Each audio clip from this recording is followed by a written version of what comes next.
New year, new me, new spending habits. If you're like me, you're trying to make new resolutions for a bigger and better 2025. That's probably including some kind of budgeting. But also, if you're like me, you're watching all these anticipated releases of 2025 and getting excited for all these books you want to pick up and purchase. And if everything has gone well, I have my own anticipated January release short that's over here. But also, I'm gonna sit here and de-influence you before you go ahead and pick up those books. So here are a couple basic questions you should ask before you commit to that new anticipated release. Do you have to buy it to read it? Is this a book that you could pick up at a library? And do you subscribe to a reading service like Kindle Unlimited or Kobo where you might be able to get this either when it releases or within a few months of release? I have personally found that a lot of new releases I want to read do come to Kindle Unlimited 6 months to a year after the fact. So sometimes I can tell based off of their back catalog if this is something I could just wait on. Have you read anything from this author before?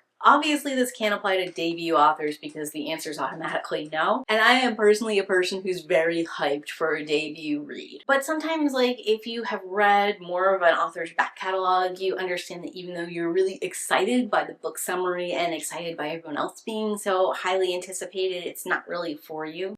For example, I like the idea of a lot of Stephen King's novels, and I'm usually very enraptured in the middle, and then that poor ending at the end always leaves me on such a sour, disappointed note. I know with him, I can wait till it goes to Kindle Unlimited, I can get it from a friend, I can get it from the library. I'm never gonna pick up one of his debuts as it releases. I'm sure you can think of a couple authors like that in your own head too. Maybe skip those ones. Also, if you haven't checked anything out from that author before, maybe check out their backlist first. Can you get those things from the library? Can you get it from a Kobo subscription? Can you get it from a Kindle Unlimited subscription? Is there a friend of yours who owns one of their books you could borrow? Get a little taste of that author, see if that satisfies that craving for you, see if this new book is really something you're into, or if you can go ahead and wait. Is the hype book a sequel? And if so, have you read the first book in the series? You know, here in BookTube, we all have those author darlings that seem to be overhyped, and anytime anything they release comes out, you hear about it over and over and over again. And I have been known to get very excited about third books, fourth books, and series where I haven't even read book one. If you are like me, make sure you sort of keep that in check, because obviously it doesn't make any sense to buy the third book if you haven't read the first. What do the reviews look like? Now, granted, there aren't often a lot of reviews on a book that hasn't been released, but if it's a 3-star read from advanced readers, if you don't know why that is, it might be something you want to skip.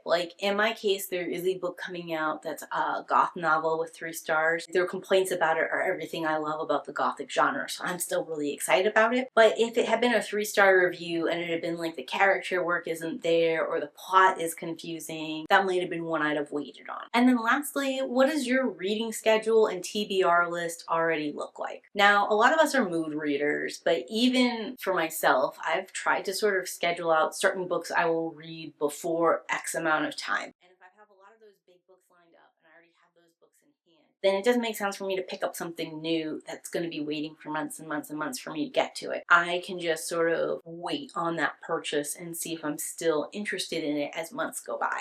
So those are all the things I can think about that might give you pause before picking up those anticipated releases. But talk to me in those comments down below. Tell me one of your #1 tricks to avoid picking up a highly anticipated release. And as always, keep reading.